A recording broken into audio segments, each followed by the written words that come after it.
Sejam todos bem-vindos à leitura do capítulo 21. Hoje nós damos sequência à nossa leitura desta obra, Caminho, Verdade e Vida. Hoje, Emmanuel nos traz o capítulo 21, intitulado Caminhos Retos. E para isso, Emmanuel nos traz o Evangelho de João, para nos basear. Capítulo 21, versículo 6, que diz assim: E disse-lhe ele: lançai a rede para a banda direita do barco e achareis. E este contexto está no Evangelho de João, aparição à margem do lago Tiberíades. Por quê? Porque narra, então, a terceira aparição de Jesus após a sua ressurreição. É muito interessante esta narração que João nos traz. Por quê? Porque conta-se que os apóstolos, ao passar uma noite toda lançando as suas redes ao mar, não obtêm sucesso, não têm êxito na pescaria, não conseguem pescar um peixe sequer. Então eu vou contextualizar para vocês direto do Evangelho de João para que nós possamos ter uma ideia do que Emmanuel quer nos passar e depois com as próprias palavras de Emmanuel. Então, inicia assim o capítulo 21 do Evangelho de João. Depois disso, Jesus manifestou-se novamente aos discípulos. Jesus manifestou-se, é usada essa palavra. Ou seja, Jesus, ele já tinha ressuscitado. Vejam. Então, é a terceira aparição de Jesus após a sua ressurreição. Então, diz que ele se manifestou novamente aos discípulos às margens do mar Tiberíades, né? Então, ele se manifestou assim. Estavam juntos Simão Pedro, Tomé, chamado Dídimo, Natanael, que era de Caná, na Galiléia, os filhos de Zebedeu e dois outros de seus discípulos. Simão Pedro lhes disse: vou pescar. Eles lhe disseram: vamos nós também contigo. Saíram e subiram ao barco. E naquela noite nada apanharam. Já amanhecera. Jesus estava de pé na praia, mas os discípulos não sabiam que era Jesus. Então Jesus lhes disse: jovens, acaso tendes algum peixe? Responderam-lhe: não.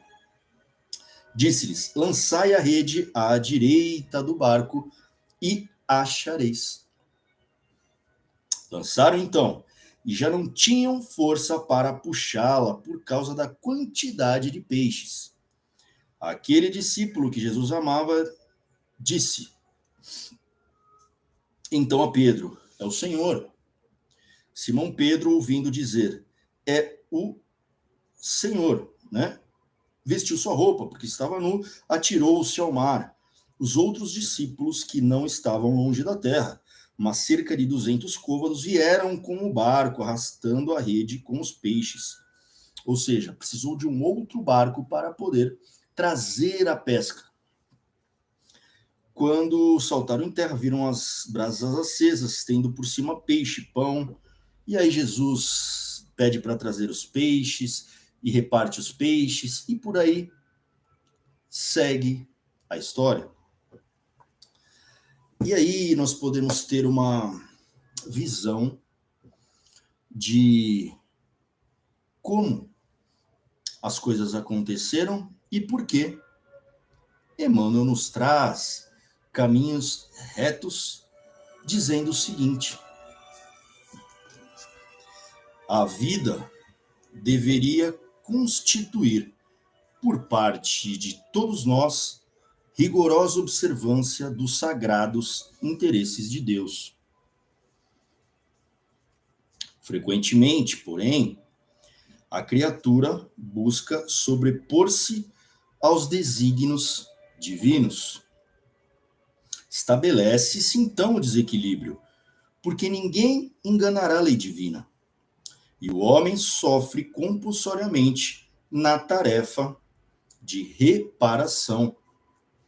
Alguns companheiros desesperam-se no bom combate pela perfeição própria e lançam-se num verdadeiro inferno de sombras interiores, queixando-se do destino, acusam a sabedoria criadora, gesticulam nos abismos da maldade, esquecendo o capricho e a imprevidência que os fizeram cair. E aqui uma pausa para que a gente possa trazer esse ensinamento tão rico que João nos traz. Porque vejam que interessante esta analogia com as nossas vidas que Emmanuel traz ao encontro das nossas necessidades. Por quê? Porque vejam que esta pescaria que o homem faz, ela está simbolizada numa noite de pescaria onde o homem não obtém sucesso. Então, quantas vezes nós, na condição humana, lançamos a nossa rede, e aí a noite simbolizando a escuridão dos nossos olhares, o embaçamento da nossa visão do que é a realidade, né? Por quê? O mapa não é o território, definitivamente. O mapa, ele é baseado na cartografia ou um desenho, uma representação do que seja, de onde existem aspectos da vida real.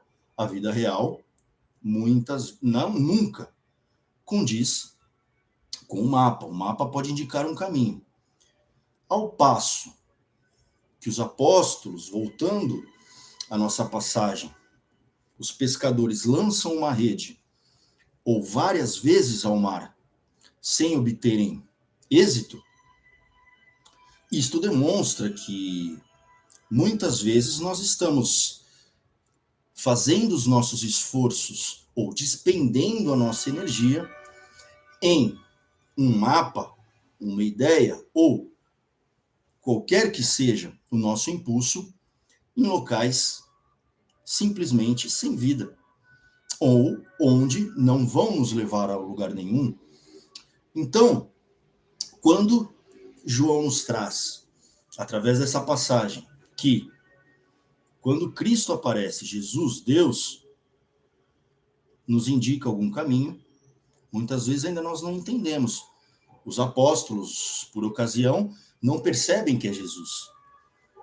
Eles só atentam para quem é que está ali falando para jogar a rede um pouco mais à direita, quando eles percebem que realmente ali eles encontraram uma abundância, né? E isto demonstra quantas vezes nós, no nosso sentimento, nosso mapa, ele representa escassez, dificuldades e batalhas que de repente nós não conseguimos vencer, uma noite inteira de pescaria sem sucesso, e quanta energia foi despendida para aquele trabalho, onde o mapa estava indicando daquelas pessoas que ali seria o caminho. Porém, quando acertam as suas forças, endireitam o caminho, aí sim, mas eles precisam ouvir. Então, por muitas vezes, quando nós temos um mapa e que nós tentamos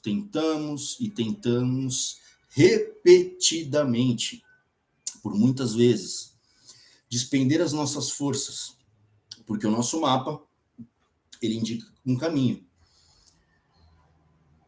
Nós despendemos forças em direção de algo que não vai nos levar a lugar nenhum. Porém, Muitas vezes nós não queremos ir para aquele lugar ou ouvir o lugar que realmente seria o nosso caminho, porque aquilo pode contrariar um mapa, uma ideia que eu tenho do que seja o meu caminho. E isso, obviamente, é muito complexo, porém, se nós imaginarmos cada um com o seu mapa do que é certo, do que é errado, né? Cada ser humano, imaginem 8 bilhões de pessoas, cada um com o seu mapa, tentando chegar em algum lugar. Eu acho que é por aqui, eu acho que isso se faz dessa forma, eu acho que é dessa forma que faz. E o pior, quando nós compramos o mapa de outras pessoas, ou disseram que é para ir por aqui, falaram que é para ir por ali, eu li que é dessa forma que funciona, este mapa é desse jeito, eu vou pegar para mim este mapa.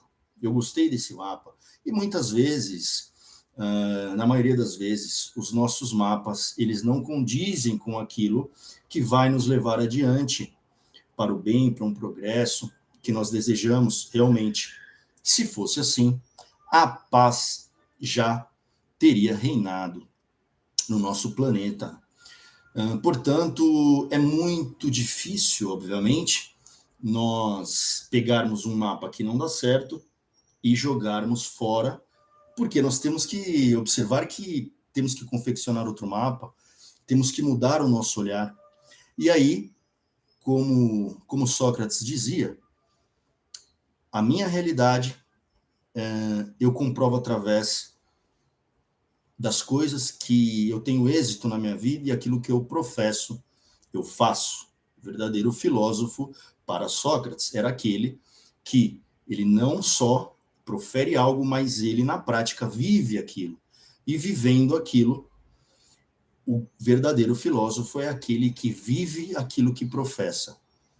É por este motivo que Sócrates dizia, se você não pensa como eu, ou tem uma outra ideia do que seja o mapa, e eu comprovar e viver aquilo e ver que aquilo realmente é a realidade, eu imediatamente mudo a minha opinião e passo a viver de acordo com o que falastes, porque eu comprovei que é.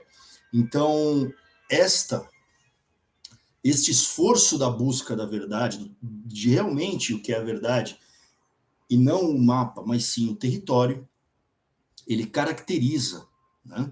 Ele caracteriza uma vontade sincera de melhorarmos, porque eu erro e eu permaneço no erro, e muitas vezes aquele mapa que eu tenho de muito tempo ali comigo, eu não consigo me desfazer dele, porque tem a dor de eu deixar algumas coisas que até mesmo coisas que não são boas para nós, nós nos acostumamos, e isto realmente é próprio do ser humano. Então, na medida que nós podemos observar o que realmente funciona na nossa vida, o que está funcionando, o que nos está trazendo paz, bem, independente das intempéries que existem e existirão na nossa vida terrena, porque nós temos, sim, quando nós tiramos o nosso barco do cais, nós temos o nosso mapa.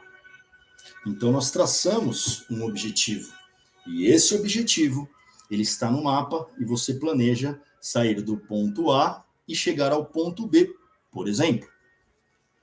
Porém, ao longo do caminho, muitas coisas acontecem.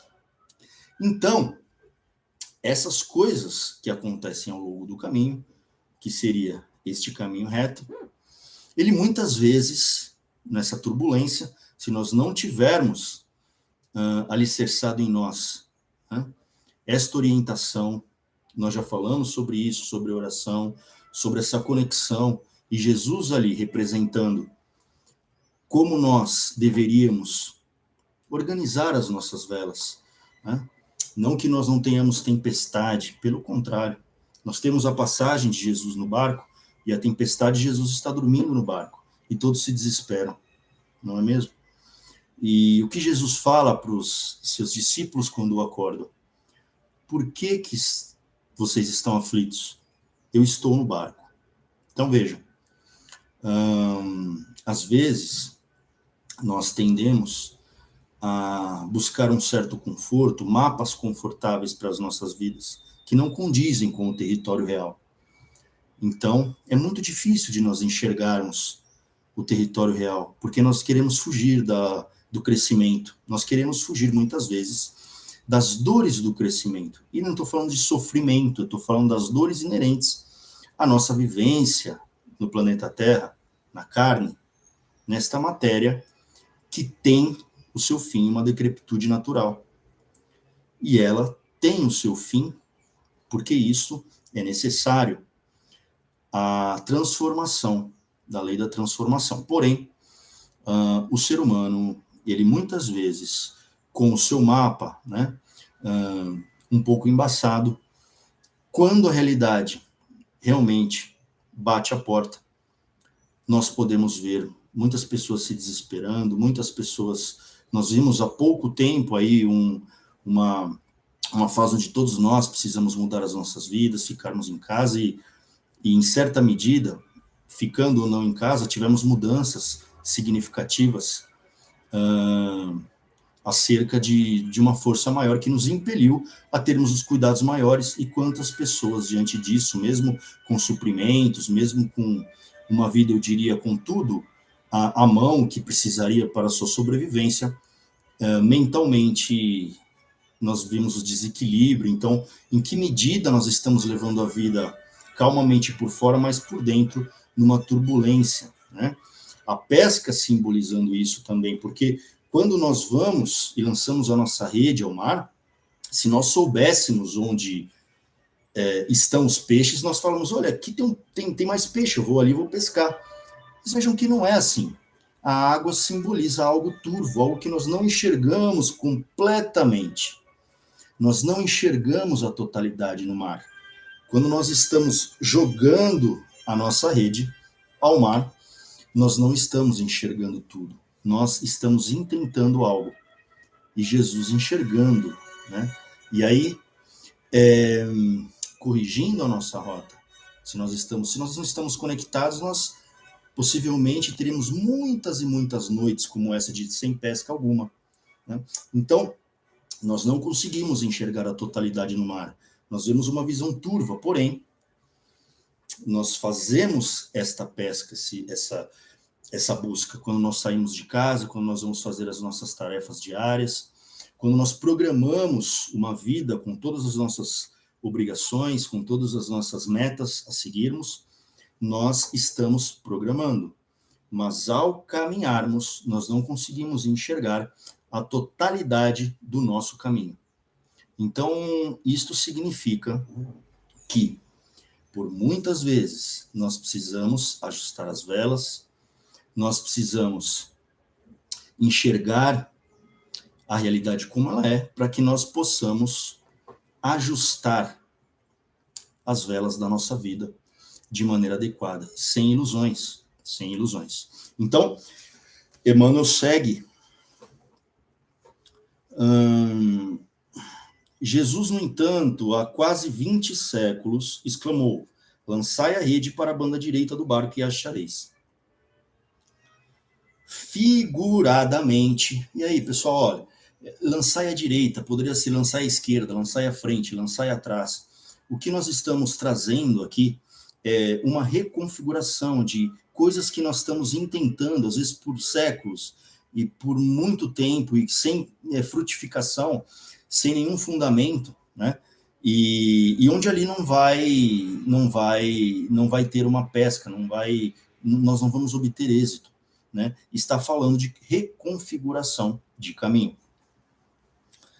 Figuradamente, o espírito humano é um pescador dos valores evolutivos na escola regeneradora da Terra. Vejam que Platão já dizia isso. Os objetos sensíveis. O que são os objetos sensíveis? Os objetos sensíveis são aqueles que nós podemos pegar, enxergar, ouvir, tocar, sensibilidade, nosso aparelho sensorial. É através da nossa jornada terrena, das nossas experiências, que nós aprendemos e que nós solidificamos o nosso aprendizado. É necessário que nós tenhamos esse bom atrito, né? Esta boa reconfiguração interna, porque nós não nascemos prontos. Se fosse assim, nós não precisaríamos irmos à escola e aprendermos as coisas. Vejam, por que que é muito difícil? O ser humano, muitas vezes, deixar hábitos que não fazem bem para ele. Vocês se lembram que quando nós estávamos no colégio, quando nós éramos crianças, né? E nós íamos ao colégio, quantas vezes nós falamos aos nossos pais ou a quem tinha a nossa responsabilidade das nossas vidas à época, porque nós ainda não tínhamos a consciência de nos conduzirmos, e nós falamos assim: hoje eu não quero ir para a escola, pai. Hoje eu não quero ir para a escola, mãe, né? Ou naquele dia a gente falou: putz, hoje, sabe, não quero ir. E, por muitas vezes, nós fomos obrigados a ir para a escola. Né? É uma obrigação, nós temos que ir todo dia à escola. Então, mesmo não querendo, mesmo contra a nossa vontade, vejam, no momento de desconforto, digamos, e você não quer ir, você é obrigado a fazer algo que você não quer. E vejam hoje, nós não agradecemos a essas pessoas que nos obrigaram a irmos à escola. Você precisa ir, muitas vezes até chorando, não quer ir para a escola, criança, né? E na sua inocência, não sabendo o que é bom, totalmente. Então, muito importante isso, né? Nós, muitas vezes, fazemos coisas que são desconfortáveis e hoje nós agradecemos. Nós agradecemos, sabemos que isto foi bom. O ser humano hoje, muitas vezes, mesmo passado muito tempo cronológico, permanecem como essas crianças que não querem crescer. Essas crianças que, ao qualquer sinal de contrariedade ou desconforto, já se fecham e não querem sair da concha, não querem sair do conforto. Vejam que quando eu vou aprender uma língua nova, quando eu vou aprender uma habilidade nova, diferente, quando eu tenho uma tarefa que eu não sei fazer, isto causa um desconforto natural. Eu vou ter este tempo de pensar, de parar, um tempo para eu poder estudar alguma coisa, né? Isto causa um certo desconforto. Eu saio do meu conforto. Mas isto é o crescimento. Isto faz parte de um crescimento natural. Então vejam que muitas vezes, quando nós buscamos um conforto, né? E aqui, obviamente, não dizendo que nós não temos que ter uma vida confortável, não é nada disso. Aqui é uma questão de encarar a realidade como ela é, sem visão romântica, exacerbada, né? Sem nós termos este embaçamento do mar, onde nós não enxergamos muitas coisas, né? Para que nós possamos entender, né, que muitas coisas que são boas para nós, elas passam por um processo, sim, de aprendizado, tá certo? Então, para quem pratica alguma atividade física, já pode ter observado, você não quer fazer aquilo. Primeiro você precisa superar a inércia mental, tá? Se propor a fazer algo que muitas vezes você não quer. Aí você começa a fazer uma atividade física. Vamos lá dar um exemplo, por exemplo, de uma corrida, uma coisa simples. Os primeiros 10, 15 minutos, aquilo é uma coisa totalmente desconfortável, né? A respiração começa a subir, né? A musculatura do seu corpo, ela quer ficar ali em repouso, mas você impele ela ao movimento. O corpo humano, a máquina biológica foi feito para movimentarmos, né?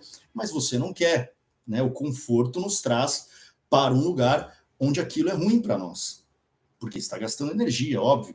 A gente quer sempre economizar energia, mas de 10, 15 minutos depois de uma prática, você começa a sentir um certo até prazer, eu diria, nesta prática. Então, eu não vou entrar aqui na obviamente que você tem uma série de hormônios que vão ser liberados, a fisiologia vai dizer e tudo mais, mas isto é um exemplo para que nós possamos entender a importância de nós enxergarmos aquilo que é bom para nós.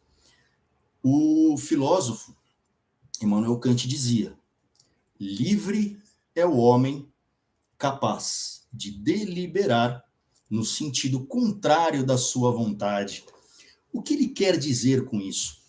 É a capacidade do homem de agir mesmo contra a sua vontade, contra os seus instintos. Então, nós deduzimos que se livre é o homem que pode deliberar no sentido contrário da sua vontade, como diz Kant.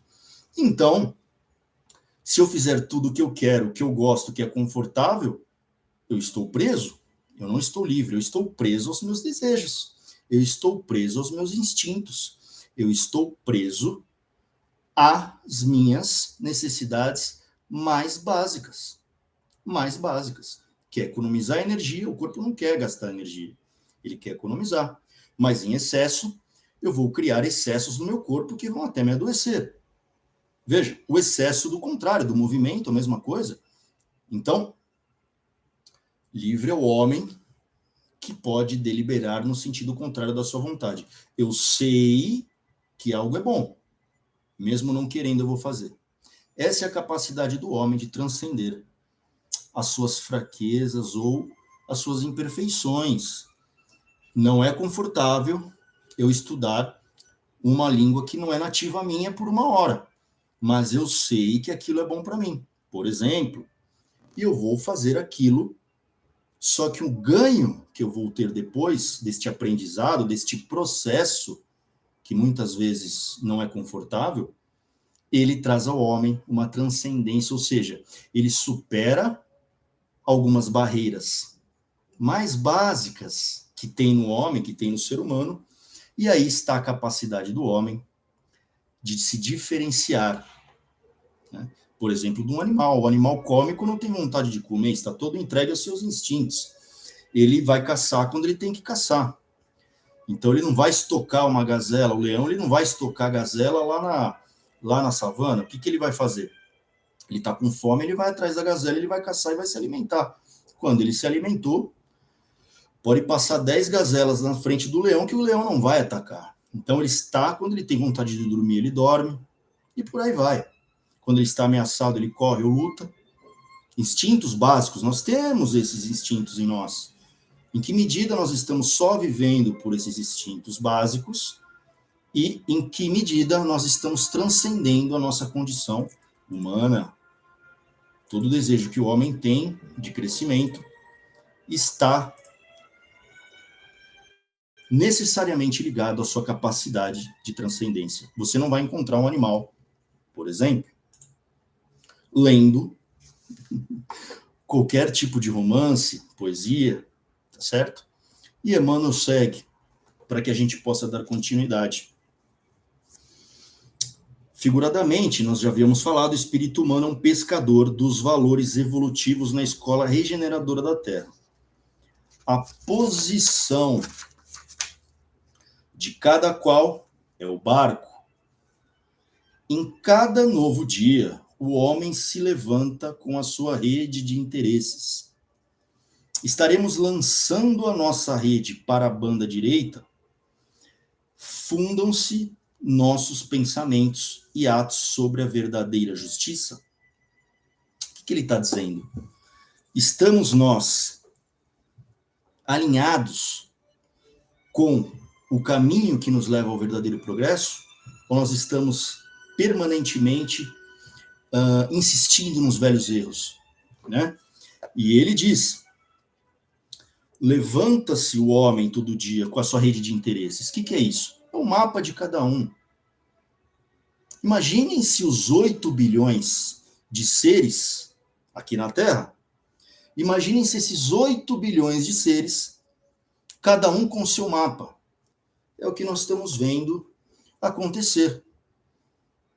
Estamos vendo acontecer isso, essas vicissitudes, essas problemáticas que nós temos hoje, que nós é como se nós olhássemos para o retrovisor, é só se repetindo. O que muda é a tecnologia, velocidade de informação, A, B, X, Y, não importa.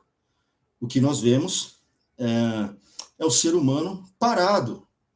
O ser humano parado em muitos aspectos onde ele não quer transcender. Os mapas velhos e antigos, a todo momento, eles voltam à tona, né? E é o que nós vemos na esteira do tempo toda, se nós olharmos para trás, né? O que nós vemos? Mapas Mapas individuais, um querendo se sobrepor ao outro, é por aqui, não é por aqui. E o que nós vemos é a humanidade vivendo o que ela está vivendo. Então, cada um com o seu mapa, né? Vamos observar. Se nós observarmos a transformação natural, um rio não bebe da sua água, uma árvore não come dos seus frutos. Uma árvore, ela dá a sombra aos que passam, ela dá sombra aos que passam. Ela também, quando cai o seu fruto na terra, dá à terra um fruto que nascerá uma outra árvore. Ela bebe da água do rio que está passando. Então, nós temos ali um sistema, né? Então, não é um mapa individual, é cada qual contribuindo para um sistema maior. Esse sistema maior, quando nós falamos o meu mapa é o certo, nós estamos abortando esta lei divina que rege tudo. Quando nós nos inserimos no mapa desta natureza, que tudo rege, porque você tem a sua liberdade. Só que você tem sua liberdade daqui a aqui. O universo não é jogado ao léu. Você tem a sua liberdade de livre-arbítrio daqui a aqui. O outro tem daqui a aqui. E assim vai, assim por diante. Veja, o mapa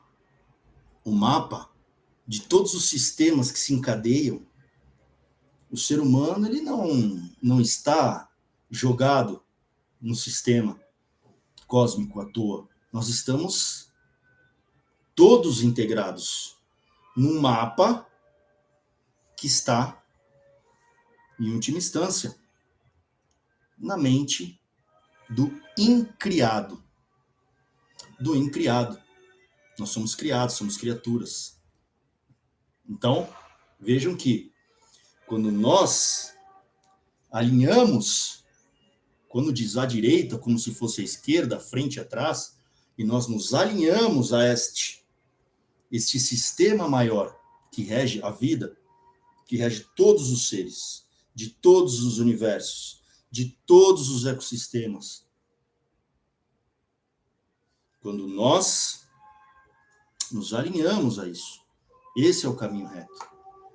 E aí, independente de intempéries, de vendavais, de chuvas e trovoadas, nós estaremos, sim, alinhados. E dessa forma, tudo, independente de dores, não trarão este sofrimento que muitas vezes nós, ao olharmos para este mapa, que nós achamos que é o certo, ele vai trazer muitas dores para nós, até nós enxergarmos que aquele mapa, amassar, jogar fora, e o verdadeiro mapa, que não era aquele que nós estávamos vivendo. Isso causa dor, muitas vezes.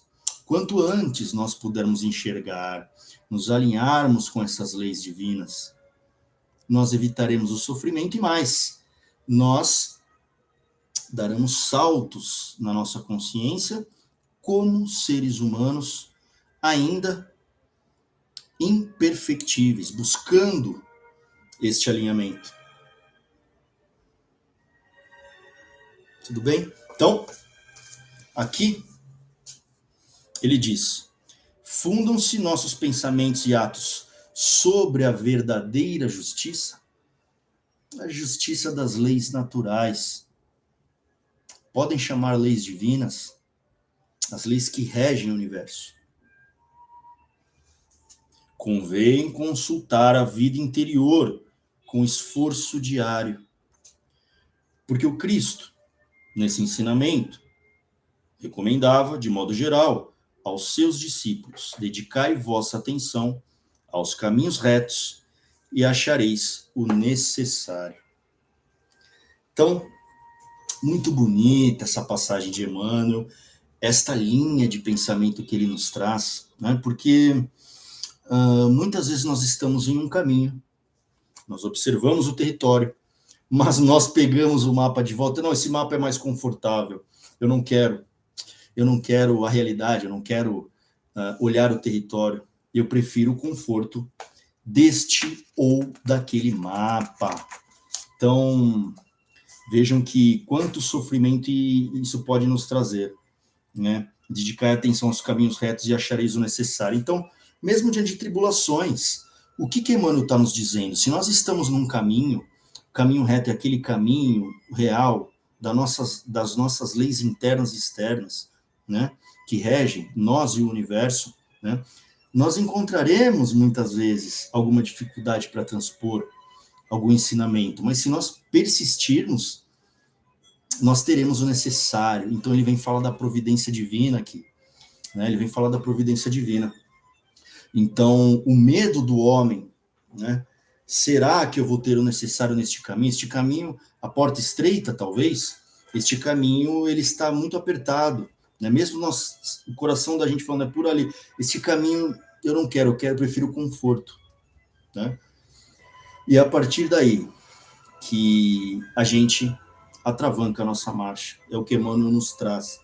Que quando nós estivermos alinhados com as leis de Deus, com as leis que nós devemos observar no nosso coração, através de uma oração, através de pensamentos bons, né? Sairmos do nosso lugar e observarmos que nós estamos num contexto maior, onde tudo se encadeia na natureza, sairmos do nosso egoísmo, talvez aí, mesmo com a dificuldade do nosso crescimento, né, da nossa infância espiritual, que o ser humano ainda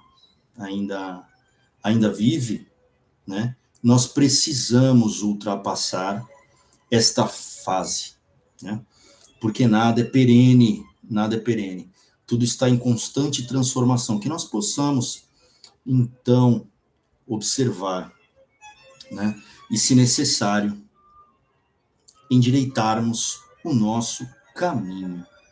Então, é com esta reflexão que nós ficamos hoje e nos encontramos, então, no próximo capítulo.